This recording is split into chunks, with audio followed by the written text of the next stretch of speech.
cut it down time. So you players were not only expendable to your old team, but you were to us. So I'm out, and so are you. Now, you can stare at these names till the cows come home. I always hated that expression. You will never find Anthony Davis. He was not traded to the Lakers or any other team. And Woj is reporting tonight that the Pelicans won't make a healthy AD sit out the rest of the season. Lakers and the Celtics, they played right to the final buzzer. LeBron and Kyrie, and there's a Laker fan saying, come on out to L.A. Why not? All right, early on, James matched up on Irving. Irving, a little too quick on that one. Later in the first, Irving still doing math, mid-range. Celtics in control early, $5 action. Lakers down 11. James, McGee can't hit it, and they push it the other way. Hayward, Jaylen Brown, he's tall. Boston up 13. Lakers would start the game 0 for the first 7 shooting off a pass from James. They talk it out, but then they get it going. James from deep, light a 3, and they're still going. James Venmos to Kyle Kuzma. James gives Lance Stevenson his best chance for success. Contavious Caldwell-Pope put one in the air. Now James, Brandon Ingram back and in. Huge dunk by James. He was responsible for the Lakers' last 22 of the first half. Lakers down 9 at the half, though. Now we're tied at 80. Third quarter, James, Ingram, open, bucket. Lakers by 3. Now Lakers up 1. James, Caldwell-Pope's open. Lakers up 4. Game stayed tight. James launches a 3. Lakers hit 9 threes in the third quarter. Off memory, that's tied for the most in the quarter in the last 20 seasons. Irving was 3 of 18 from the floor for the first 3, but then he got into his feelings. Under 5 to go. Boston is down 2. Irving zips by Kuzma. Layup good. Boston by 4. Here come the Lakers. James, nobody wants him. Launch a 3, and it's a 1-point game. Celtics right back at it. Irving responds. Set himself up for 3. And Boston's up 4. Now under a minute to go. James nearly loses it. Caldwell-Pope back to LeBron. Hit a 3. Tied at 124. Under 30 ticks to go. Lakers down 2. Kuzma open there. Clapping for it. Got a 3, and the Lakers by 1. Now here comes Boston the other way. Irving. You knew he'd take it with time winding down, and Boston's back in the lead. 8 seconds to go. Ball gets batted around in here as Ingram misses. Horford with the reject. It goes to Rondo. Thank you for my life at the buzzer. Rajon Rondo coming back to Boston, mobbed by his teammates. He gets the ball in the closing ticks and got it off the NBA quick release. The Lakers on the road, 129 to 128. We better talk about this. You know, believe it or not, I always dreamed like this, you know what I mean? But I couldn't picture it being this sweet coming back on, 13 years in, where it all started. Team struggling right now, and I think it's definitely a confidence booster for us. Like I said, we've been through a lot. We continue to believe in each other. Coach has been doing a hell of a job staying with us, and we just try to stay focused. It was a perfect ending. I mean, seriously, Rondo is he's an incredible basketball player. He's an incredible person. He's got his son in here with him before the game, and you can see how much love he has for this city and being in this building. The ball finding him at the end of the game. Someone that helped bring this city a championship, and for him to knock that down was, for me and Laker fans, it was a beautiful ending to the game too. Yeah, man, I thought the basketball gods rewarded the right team. I hate to say that, but we had a chance to wrap that game up with a rebound, but that was kind of the whole night. That was choice sound, but there's nothing like LeBron sound, and we promise you that's coming soon. But did you know? Did you have any? Are you as stupid as we are? This is the 4th time in Lakers-Celtics rivalry that both teams scored at least 125 points in the game, regular season only. First time that's happened since way back to 1966, a year before the Sonics were invented. Let's get Tim Legler involved. That's an excellent idea, Kenneth. Thank you. On that last frame on the offensive board and where the Lakers go ahead and win it, you do not see LeBron. He is not in the screen. If they would have lost the game, LeBron is standing at the foul line, like waiting and not helping at all. they win the game. So what happened there at the end for the Lakers to win in Boston tonight? You've heard the expression 50-50 ball, right? We talk about it all the time in basketball. And sometimes that's literally, Steve, what it comes down to. Two critical plays in this game do not go the Celtics' way. The first is here. LeBron James tries to throw this ball off Al Horford's foot. If that ball hits Al Horford and goes out of bounds or kicks in any direction, the Lakers lose the game. Instead, a loose ball ends up back in LeBron's hands for a three. And then this one, great play by Horford. He has a chance to grab it. Morris has a chance to grab it. Tatum has a chance to grab it. All three of those guys get their hand on the ball, and if it kicks in any other direction, the Celtics win the game. Instead, it bounced up in the air right to Rondo. It seemed like fate for him, of all people, to end up with that basketball in that situation and to make the game winner. But really, a game of inches. Celtics had won 9 out of 10. They lose a tough one tonight. Lakers played an incredible offensive game and got 2 huge breaks when they had to have them to keep hope alive that they can make up these last 2 games and make the playoffs. Impressive effort by Los Angeles. We keep hearing about that locker room being fractured, the trade deadline. Everybody was rumored to be on the way out. In the end, they don't get Anthony Davis. For them to show up the way they did tonight, I think speaks to their future. Great sign tonight. They lose by 42 to Indiana the other night, and we were like, is this going to be a train wreck the rest of the year? The trade doesn't happen, and now LeBron's got to play with these guys the rest of the year. This is a great sign. They showed effort and energy tonight. There was a bounce in their step. I still think Brandon Ingram was the most affected by all of this. He doesn't seem like himself. But to get this win in Boston could turn this thing around and at least let you know they're going to compete for Boston. I feel really good about where they are relative to where they were the first 6-8 weeks of the season. They have found a rhythm, found a flow. Tatum, Brown, Rozier, much better than they were at the start of the year. Kyrie is Kyrie. This is a team now that looks like they're clicking and getting it together at the right time. The top of the East we know is going to be brutal, Steve. You'd have to agree, though, the East got a lot tougher today, a lot tighter, no question. Let's take a look at some of the moves made in the Eastern Conference. Let's start with the Milwaukee Bucks. Nikola Mirotic fits right in with Milwaukee, ranks 5th in the NBA in catch and shoot three-pointers per 100 possessions. Bucks have attempted more catch and shoot threes than any team in the league, and Mirotic is shooting 38% on those catch and shoot opportunities. Then there's the Raptors acquiring Marc Gasol. He adds a new dimension to Toronto's offense. Gasol had 461 touches that start out of the high post. That's the most in the NBA. Raptors currently ranked 24th in the league in high post touches. Gasol can score or pass from the elbow. He has 30 assists from that high post this season. So that was the move that the Raptors made. And then there are your Philadelphia 76ers. Got Tobias Harris from the Clippers. Harris will help space the floor for Philadelphia. Harris is shooting an NBA best 48% off the dribble threes this season.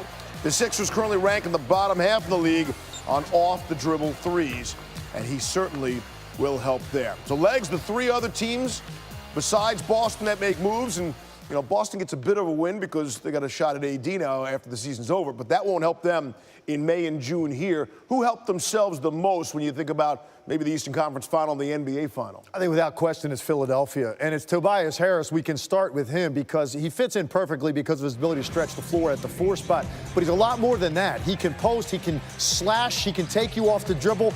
This is what he does right here. He's going to get a ton of trail threes playing with Ben Simmons, who uses his speed to draw people. He'll get a ton of threes on plays like that. If that's Embiid in the paint, he's going to draw extra guys.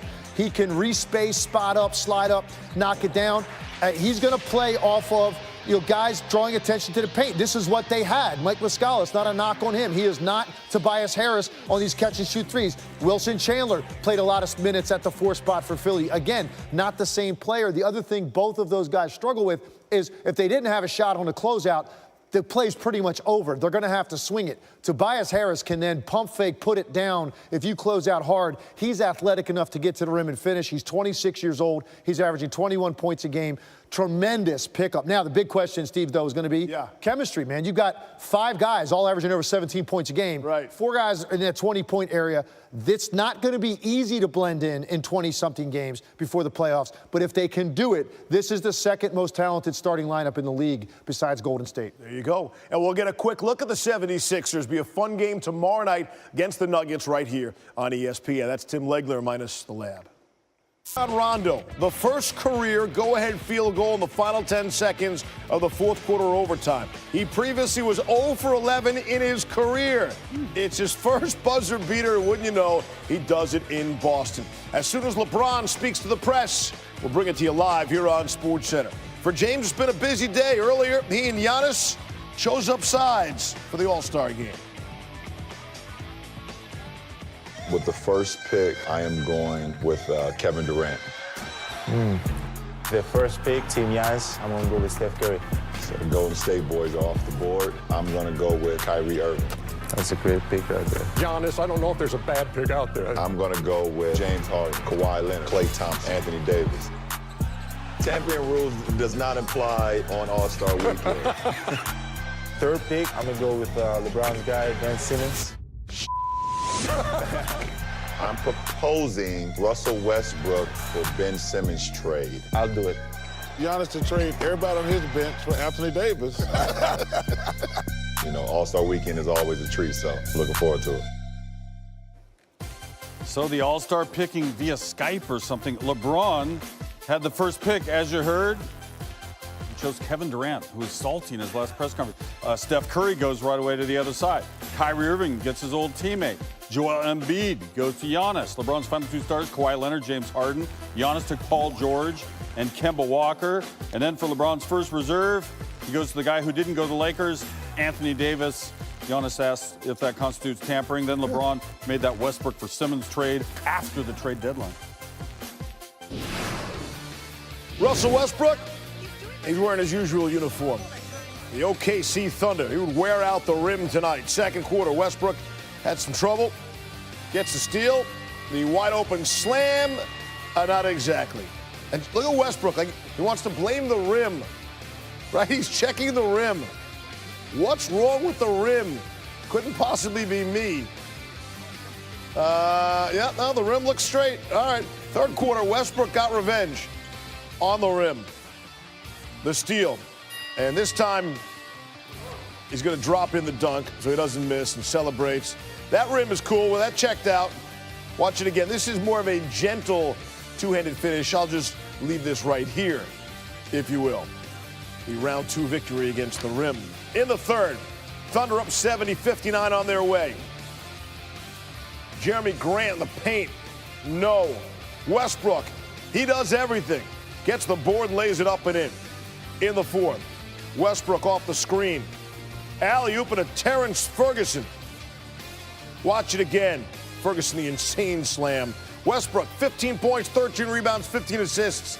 8th straight triple-double. Career best and longest streak in the NBA since, well, 1968. And that is what is impressive, what he brings to the party every single night. Harden might get his 30, but it's Westbrook with the triple-double. With the first pick in the 2017 NBA Draft, the 76ers select Markelle Fultz. It was unbelievable, really. Something I've been dreaming about. Well, he didn't last long there. Been traded to Orlando. Markelle Fultz has played just 33 career games. Now, according to Elias, among players to debut with the team that drafted them, that's the fewest by a top overall pick before changing teams in the common draft era that dates back to 1966. So he's had a rough tenure in Philadelphia. His Sixers career started well enough. In the Summer League, averaged 16 points a game, shot 37.5% in 3 Summer League games. And then a sprained ankle. He missed the rest of Summer League for Philadelphia. So the next time he was seen, he looked a lot different. Free throw and shooting forms looked a lot different than he had in practice and in the Summer League. His agent told ESPN at the time he had drained some fluid from his shoulder. Then he changed that statement, said he had a cortisone shot. He played just 4 games before being shut down for the season. So after missing 68, he returned March 26 against the Nuggets, gets the standing ovation, hit a couple jumpers late in the game, mid-range. Fultz had 10 points, 5 of 13 shooting in that game. But now later in the season, moving to April 11 against the Bucks, Fultz gets a triple-double in the last game of the season. Teammates mobbed him after his 10th rebound. Things were looking a lot better for Fultz at that point, but the struggles continued, especially at the foul line. He had that hitch. Clearly something was wrong. He just lost all confidence, also had the actual physical injury diagnosed with a syndrome, thoracic syndrome, and was traded to the Magic on Wednesday. So Woj is on board with us now to make sense of this. They didn't give him long there, but he had lots of troubles. How does Orlando look at this deal? What are they getting?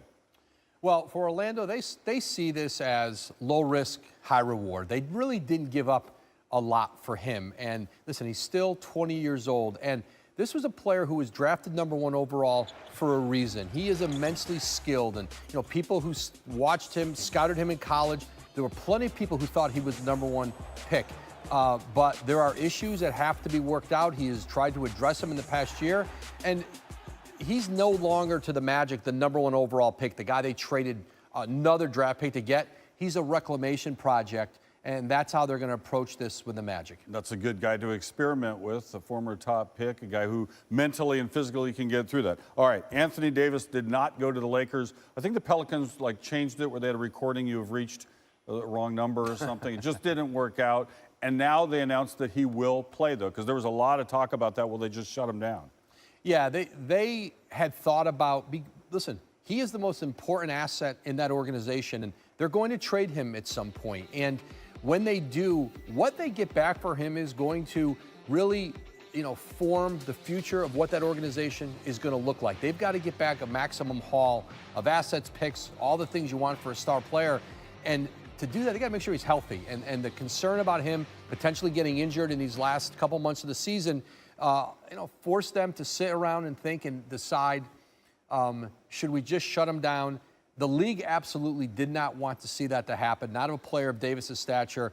I know today Mickey Loomis, the president of the organization, Dell Demps, GM, Alvin Gentry sat down, talked, and decided that he's going to play, and these will probably be his last couple months in a Pelicans uniform. All right, Woj, check your Twitter. LeBron reached out to you about that Westbrook-Simmons trade. Really? Yeah. All right. I think it was complimentary. I'll look for it.